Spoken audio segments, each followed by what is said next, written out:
وہ کہیں بھی مقیم ہوں گے اور سحری کا وقت وہاں ختم ہو جائے سفر شروع ہونے سے پہلے تو ان پر روزہ رکھنا لازم ہے. یہ مسئلہ خوب سن لیں, پھر میں آگے شروع کرتا ہوں کیونکہ یہ بہت زیادہ سوال پوچھا جا رہا ہے. آپ جب سفر کرتے ہیں, آپ نے امریکہ جانا ہے پاکستان سے, امریکہ ہے ویسٹ کی طرف نا, تو ابھی آپ ایئرپورٹ چلے گئے رمضان میں, ابھی آپ مسافر نہیں بنے, ایئرپورٹ پہ جب تک بیٹھے رہیں گے آپ مقیم ہی ہوں گے, حتیٰ کہ آپ جہاز میں بیٹھ گئے, ابھی جہاز ہوائی اڈے پر ہے, اڑا نہیں ہے, یہاں تک کہ جہاز چلنا شروع ہو گیا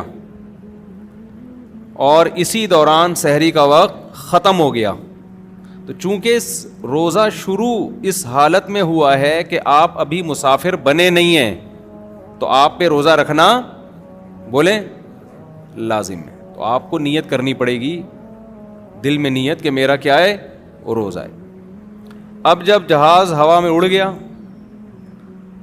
اور شہر کی آبادی کو اس نے کراس کر لیا, تو اب آپ بن گئے مسافر. مسافر بن تو گئے لیکن آپ کو اب روزہ توڑنے کی اجازت نہیں ہے, کیونکہ مسافر کو روزہ چھوڑنے کی تو اجازت ہے, توڑنے کی نہیں ہے.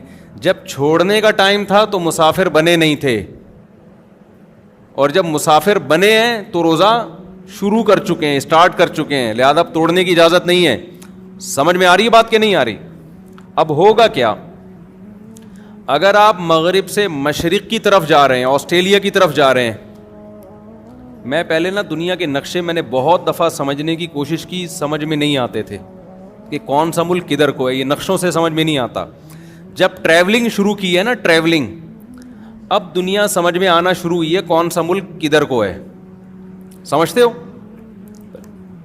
اس سے کیا پتہ چلتا ہے کہ پریکٹیکلی کسی چیز میں مبتلا ہونا الگ چیز ہے, کتابیں پڑھ لینا الگ چیز ہے. اسی لیے ہم کہتے ہیں کہ مسائل مفتیوں سے پوچھا کرو, صرف کتابیں پڑھ کے حوالے یاد کرنے والے مفتی نہیں ہوتے, کیونکہ وہ پریکٹیکلی اس فیلڈ میں ہوتے نہیں ہیں. ایک ہے نا لوگوں کے مسائل آ رہے ہیں, آپ فتویٰ لکھ رہے ہیں, بڑے اس کی نگرانی کر رہے ہیں, چیک کر رہے ہیں غلطی ہے یا نہیں ہے, امپلیمنٹ اس کا سوسائٹی پہ کیا ہوگا آگے جا کے. ان چیزوں سے جو پریکٹیکلی گزرا ہوا ہو وہ مفتی ہوتا ہے, اور صرف کتابیں پڑھ کے حوالے یاد کر کے فتویٰ دینا ضلوا و اضلوا, خود بھی گمراہ ہوگا, لوگوں کو بھی گمراہ کرے گا. حج اور عمرے کی مثال دیکھ لو, حج آپ کتابوں سے جتنا مرضی پڑھ کے چلے جاؤ, جب تک آپ نے عملی طور پر حج نہیں کیا آپ کو حج کے مسائل نہیں آتے. مشہور واقعہ حضرت ملا علی قاری رحمۃ اللہ علیہ کا ہے. حج پہ عمرے پہ انہوں نے بہترین کتاب لکھی, ملا علی قاری رحمۃ اللہ علیہ, جو مشکات کی شرح جنہوں نے لکھی ہے, بڑے عالم تھے. جب عمرہ کرنے گئے نا, یہ حج کرنے گئے, تو الٹا طواف کرنا شروع کر دیا. کسی نے پوچھا کہ تم نے ملا علی قاری کی کتاب نہیں پڑھی؟ حج پہ آ رہے تھے, کم از کم ملا علی قاری کی کتاب تو پڑھ کے آتے. ان کو نہیں پتا تھا کہ یہ ملا علی قاری, یار آپ لوگ تو پتہ نہیں کیا ہو گیا, ایسے لگ رہا ہے جیسے پتہ نہیں کوئی میں نے قرضہ لیا ہوا ہے آپ لوگوں سے, کوئی ہاں ہوں تو کریں نا. تو وہ ان سے کسی نے پوچھا, ابھی اسٹارٹ انجن بھی تو اسٹارٹ ہوتا ہے نا, اتنے دنوں بعد بیان شروع کر رہا ہوں, ایک دم سے ڈائریکٹ تفسیر نہیں آ جائے گی نا, تھوڑا سا انجن اسٹارٹ ہونے میں. میں سوچ رہا تھا آج بیان کروں گا کیسے, کیونکہ وہ زلزلے میں اتنے لوگ, وہاں اتنے متاثرین, اتنی ٹھنڈ سرکی میں, پھر وہاں سے مکہ مدینہ میں وہ الگ ماحول ہے, وہ دماغ کا دہی ہو گیا.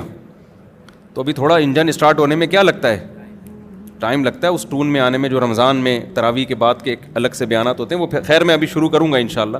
تو تھوڑا سا یہ سن لیں آپ لوگ جو میں آپ سے کہہ رہا ہوں, کچھ علمی باتیں ہیں. کیا کہہ رہا تھا؟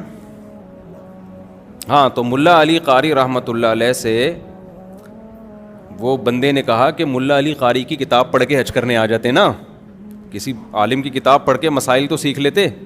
اس کو نہیں پتا تھا یہ بیچارے خود کیا ہیں, یہ کتاب کا مصنف الٹا طواف کر رہا ہے.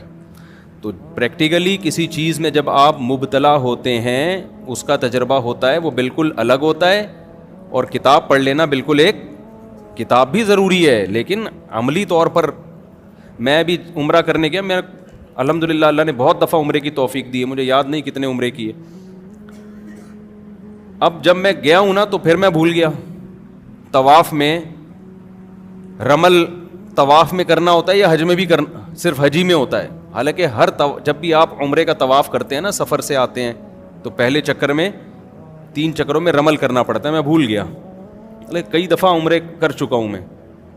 اب میں پریشان کہ یار وہ بھول ہی گیا. پھر اجتباء 3 چکروں میں کرنا ہے یا 7واں چکر میں, وہ نہیں جو دائیں کندھا خالی رکھتے. پھر میں نے تحقیق کی دوبارہ. اب کوئی مجھے دیکھ رہا تھا, کہتا ہے یار اس مولوی کو دیکھو, اتنی دفعہ عمرے کر چکا ہے اور اب کیا کر رہا ہے, دوبارہ عمرے کے مسائل سیکھ رہا ہے. تو کئی بار ایک کام کرتے کرتے انسان اس میں ایکسپرٹ ہوتا ہے. یہ جو مفتیان کرام ہوتے ہیں نا, یہ ایسا نہیں ہوتا کہ پہلی دفعہ کوئی طلاق کا مسئلہ لکھ کے دے رہے ہوتے ہیں. ان کے پاس 20 سال 30 سال نکاح کے مسائل, وراثت کے مسائل, خرید و فروخت کے مسائل, طلاق کے مسائل, آپس کے حقوق کے مسائل, ریاستی قوانین, یہ لکھ لکھ کے ان کے بال جب سفید ہو جاتے ہیں نا, پھر ان کو بڑوں کی طرف سے ایک ڈگری ملتی ہے کہ اب آپ کیا ہیں, کہ اب آپ مفتی ہیں, اب آپ فتویٰ دے سکتے ہیں. ہمارے ہاں پتھر اٹھاؤ, کوئی نہ کوئی اسکالر نکل رہا ہے اور وہ مفتی بنا ہوا ہے, اور جو گمراہی پھیلائی جا رہی ہے اللہ کی پناہ. تو ہر فیلڈ میں ایسا ہی ہے. تو خیر, تو میں مسئلہ بتا کے پھر آج کی تفسیر کی طرف چلتا ہوں. اب دیکھو, آپ نے ایئرپورٹ پہ میں نے بتایا کہ سحری کا وقت ختم ہو گیا تو اب آپ پہ روزہ رکھنا لازم ہے. اب آپ جا رہے ہیں اگر مشرق کی طرف, ایسٹ کی طرف جا رہے ہیں, آسٹریلیا, ملیشیا, تھائی لینڈ, ان ملکوں کا سفر کر رہے ہیں. ایسٹ ادھر ہے, ادھر نہیں ہے, ادھر ایسٹ کی طرف, ٹھیک ہے نا. تو ایسا نہ کوئی تھائی لینڈ میں ادھر کی فلائٹ بک کرا لے. تو جب آپ ایسٹ کی طرف جائیں گے نا تو آپ کی موجیں ہو جائیں گی. آپ کی کیا ہو جائیں گی؟ موجیں.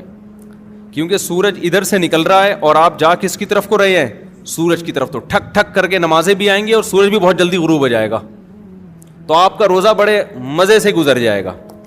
لیکن اگر آپ کو کسی کی خدا نہ خواستہ کوئی لگ گئی ہے, کسی کی کوئی قرضہ ورزہ لیا ہوا تھا آپ نے, کسی نے کوئی دے نہیں رہا آپ, اس نے شاید رات کی تنہائیوں میں اٹھ کے کچھ آپ کے لیے مانگ لیا اللہ سے, تو پھر آپ کی فلائٹ ہوگی مغرب کی طرف, ٹھیک ہے. جہاں جہاں آپ جا رہے ہیں سورج بھی وہیں جا رہا ہے, تو سورج غروب نہیں ہوتا, سورج غروب نہیں ہوتا. پھر اس میں آپ کا روزہ لمبا ہوتا چلا جاتا ہے, لمبا ہوتا چلا جاتا ہے. نمازوں کا ٹائم بھی بہت ملتا ہے, روزہ بھی لمبا, بعض دفعہ 20 گھنٹے کے, 22 گھنٹے کے, 23 گھنٹے کے, 24 گھنٹے کا بھی روزہ ہوتا ہے. تو ایسی صورت میں وہ روزہ آپ کو رکھنا, بولو, پڑے گا. سمجھتے ہیں کہ نہیں سمجھتے؟ وہ توڑنے کی اجازت, ہاں توڑ دیا تو کفارہ نہیں ہے, اس میں توڑ دیا تو کفارہ نہیں ہے, گناہ بھی ہوگا, قضا بھی رکھنی پڑے گی, لیکن کفارہ اس لیے نہیں ہے کہ سفر ہے نا, تو کفارے کے لیے تو کوئی بھی ذرا سا شبہ بھی ہو کفارہ ساقط ہو جاتا ہے. تو توڑنا جائز نہیں ہے. ہاں 2 صورتوں میں توڑنا جائز ہے, موت کا خطرہ ہو جائے یا بیمار ہونے کا. بول لو نا کیا ہو گیا, جملہ کمپلیٹ کر لیں. موت کا خطرہ ہو جائے یا بیمار ہونے کا. بیمار ہونے کا مطلب یہ کہ کوئی پین, تکلیف شروع, جیسے خالی پیٹ ہونے کی وجہ سے پیٹ میں پین شروع ہو گیا, درد شروع ہو گیا, یہ بھی ایک بیماری ہے. شوگر لیول اتنا ڈاؤن ہو گیا کہ شوگر کے پیشنٹ کے ساتھ تو بڑے مسائل ہوتے ہیں, چکر آنا شروع ہو گئے, یہ بھی بیماری ہے. خدا نخواستہ بے ہوش ہونے کا خطرہ ہو گیا, تو یہ بھی کیا ہے؟ بیماری ہے. پھر رہ گیا رہ یہ گیا کہ بھوک اور پیاس برداشت نہیں ہو رہی, یہ بیماری نہیں ہے, یہ تو کسی سے بھی برداشت نہیں ہوتی, تبھی تو ہم کھاتے ہیں کہ بھوک برداشت نہیں ہوتی. تو بھوک اور پیاس جتنی بھی لگے روزے کی حالت میں, اس کو برداشت کرنا آپ پر لازم ہے. اس بھوک اور پیاس کی شدت کی وجہ سے روزہ توڑنے کی اجازت نہیں ہے. ہاں بیمار ہونے کی, پیٹ میں درد ہو رہا ہے, السر کے پیشنٹ کو بہت زیادہ پین شروع ہو جاتا ہے بھوکا رہنے سے, یا شوگر لیول ڈاؤن ہونا شروع ہو گیا, بے ہوشی کا خطرہ ہے, اس طرح کے جو خطرات ہوں گے, بیمار ہونے کا خطرہ جسے کہتے ہیں, بلڈ پریشر اتنا زیادہ لو ہو گیا کہ ڈاکٹر نے کہا 2 انڈے اس نے نہیں کھائے اگر, تو بعض دفعہ بلڈ پریشر لو ہوتا ہے نا, نمک کھانا پڑتا ہے فوراً, یا انڈے منڈے پھوڑنے پڑتے ہیں, یا کوئی ORS وغیرہ پینا پڑتا ہے, تو بی پی لو ہوگا نا, یہ بھی ایک بیماری ہے. تو بیماری میں توڑ سکتا ہے, بھوک کی شدت یا پیاس کی شدت کی وجہ سے نہیں توڑ سکتا, کیونکہ روزہ نام ہے بھوک اور پیاس کے برداشت, بولو, کرنے کا.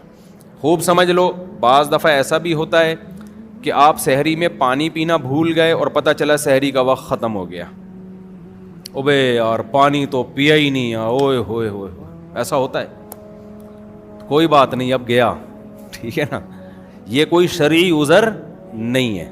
اور کھایا بھی دیسی گھی تھا آپ نے, دیسی گھی سحری میں کھاؤ گے فوراً پیاس لگنا شروع ہو جاتی, تو اب جو بھی ہونا تھا وہ کیا ہو گیا, ہو گیا.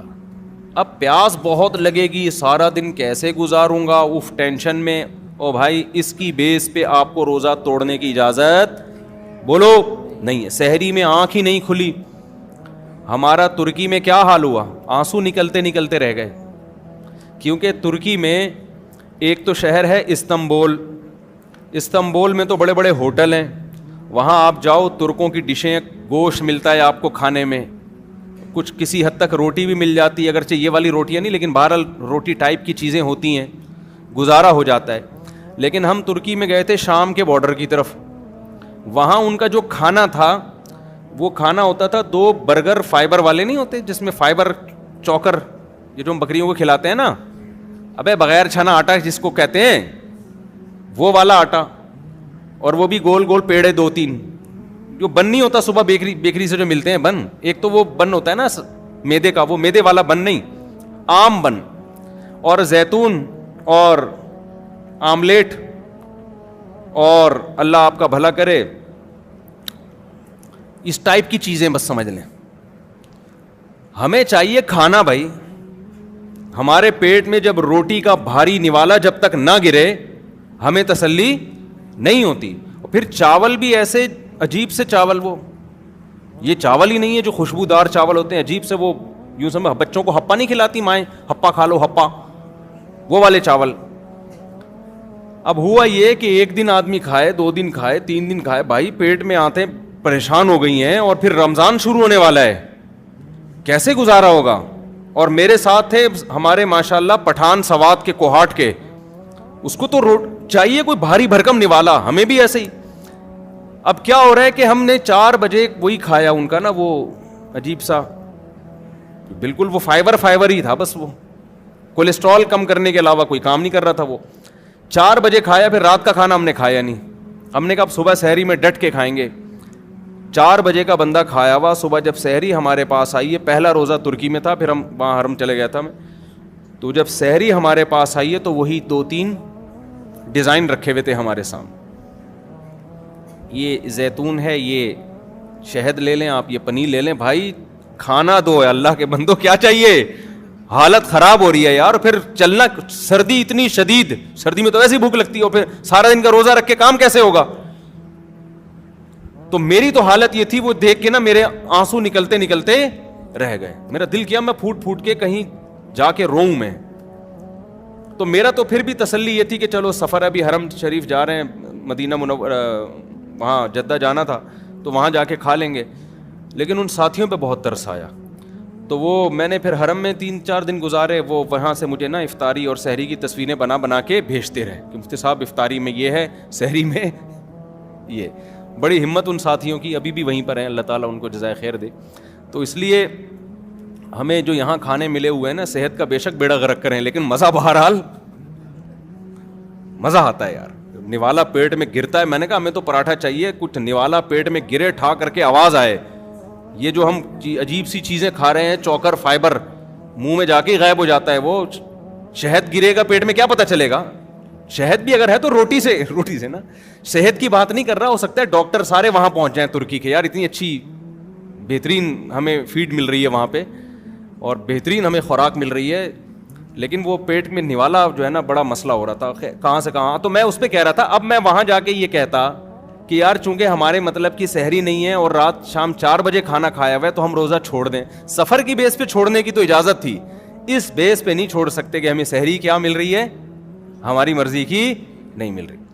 تو آپ کی سحری میں آنکھ کھلے یا نہ کھلے, آپ کو روزہ رکھنا پڑے گا. اللہ نے روزے کی چھوٹ صرف 2 لوگوں کو دی ہے, ایک بیمار لوگوں کو اور ایک مسافر لوگوں کو. یہ اہم مسئلہ تھا, موضوع سے ہٹ کے تھا, لیکن بیان کرنا بہت ضروری تھا, کیونکہ میں دیکھ رہا ہوں لوگوں کو, سوسائٹی کو دیکھ رہا ہوں نا, آنکھ نہیں کھلی تو روزہ چھوڑ دو, پانی پینا بھول گئے تو روزہ چھوڑ دو. بھائی یہ گزارنا پڑے گا آپ کو, اللہ نے آپ کو اجازت نہیں دی ہے, جو مرضی ہو, فرض ہے, رکن ہے اسلام کا, ورنہ آخرت میں طبیعت سے پھینٹی لگے گی. اللہ کے دین میں یاد رکھو لچک نہیں ہے, آسانی بہت ہے, لچک نہیں ہے. جو آسانی اللہ نے دینی تھی وہ دے دی ہے, اپنی طرف سے مزید آسانیاں آپ کو پیدا کرنے کی اجازت نہیں ہے.